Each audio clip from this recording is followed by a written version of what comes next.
It's because you have a mind. That's why you argue that there's no God in the first place. You know, the whole idea of atheism would not have existed if we were not gifted with a mind. And so the reason an atheist has the liberty to challenge the existence of God is because God created a mental system that he's working with. If it was not part of his makeup, that argument would not have existed. But God gave us so many liberties. And as we walked through the earth, we began to deploy some of the installations of God within us in a rebellious fashion. If you didn't have emotions, you would not know that you were supposed to have pleasure when you should be seeking the face of God. And so the reason you are watching a match and you forgot church is because you had emotion in the first place. So you could fraternize.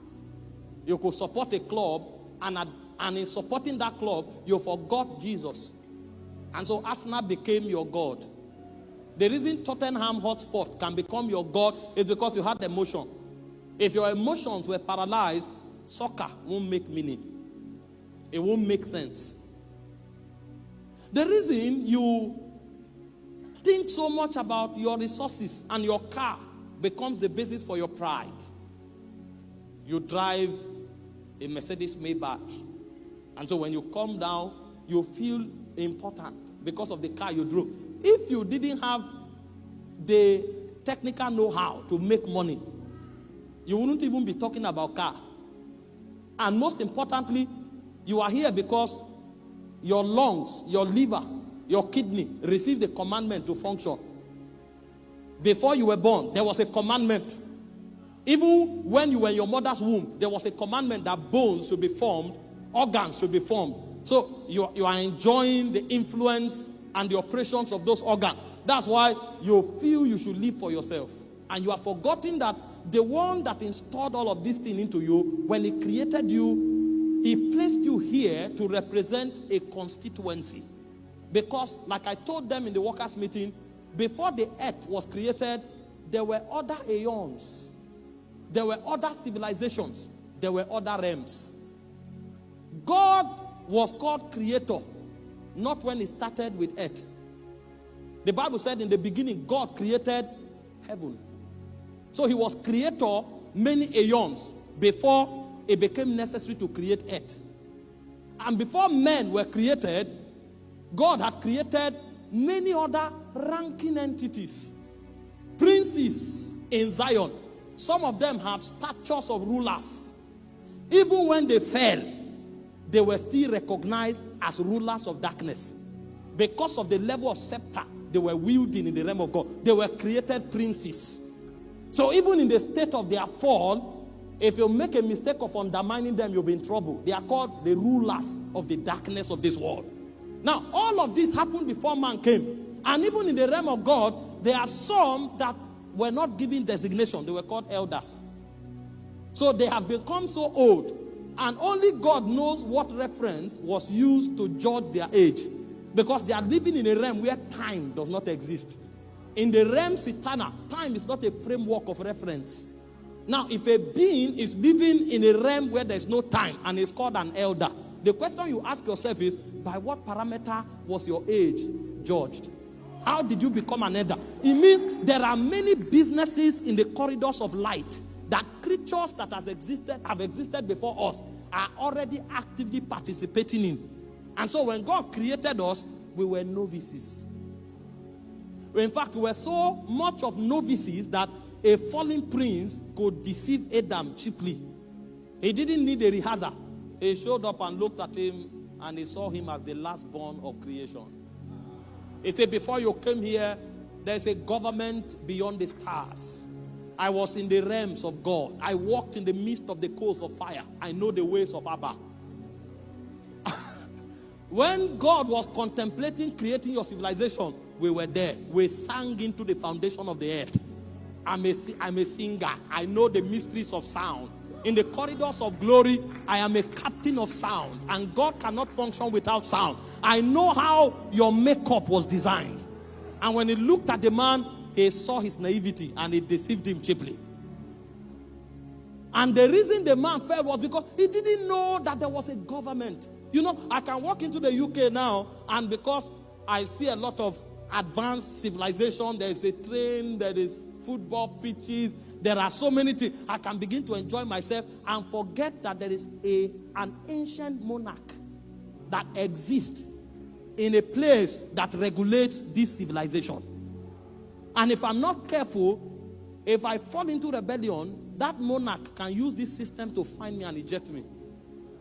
Because it may look as if the territory is free, but there is a system regulating it. And that monarchy is more ancient than my grandfather's.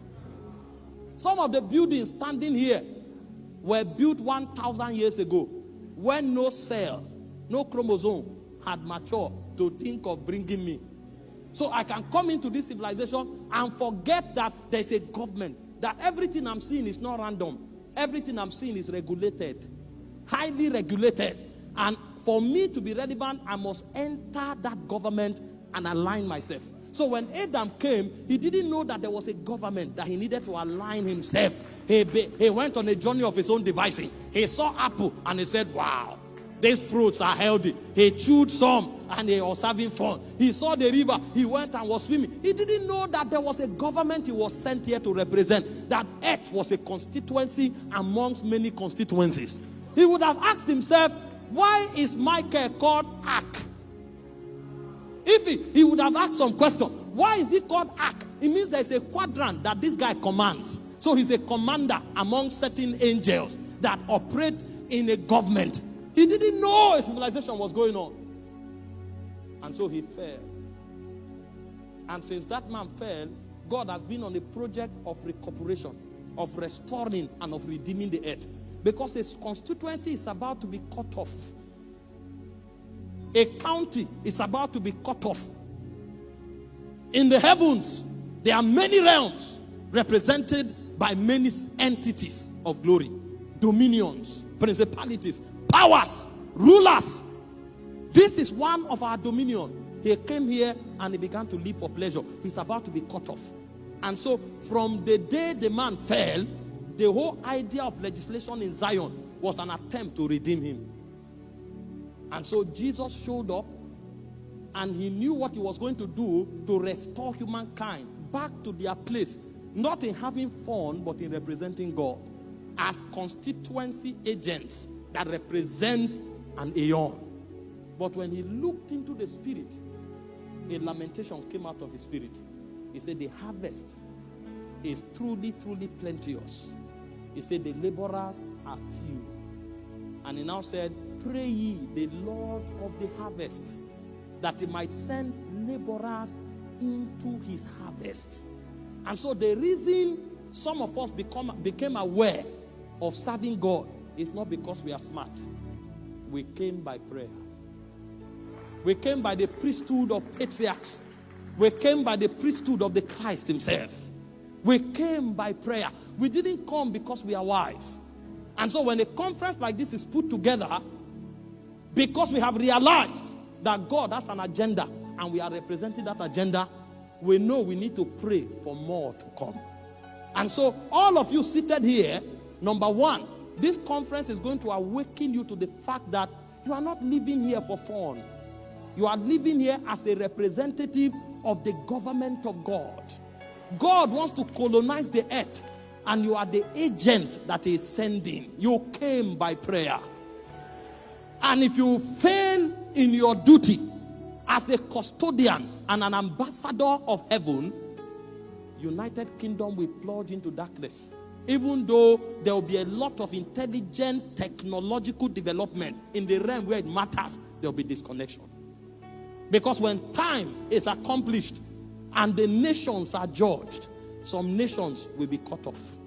And the reason those nations will be cut off is because they didn't have representatives to stand in the gap in priesthood for God's influence to find expression.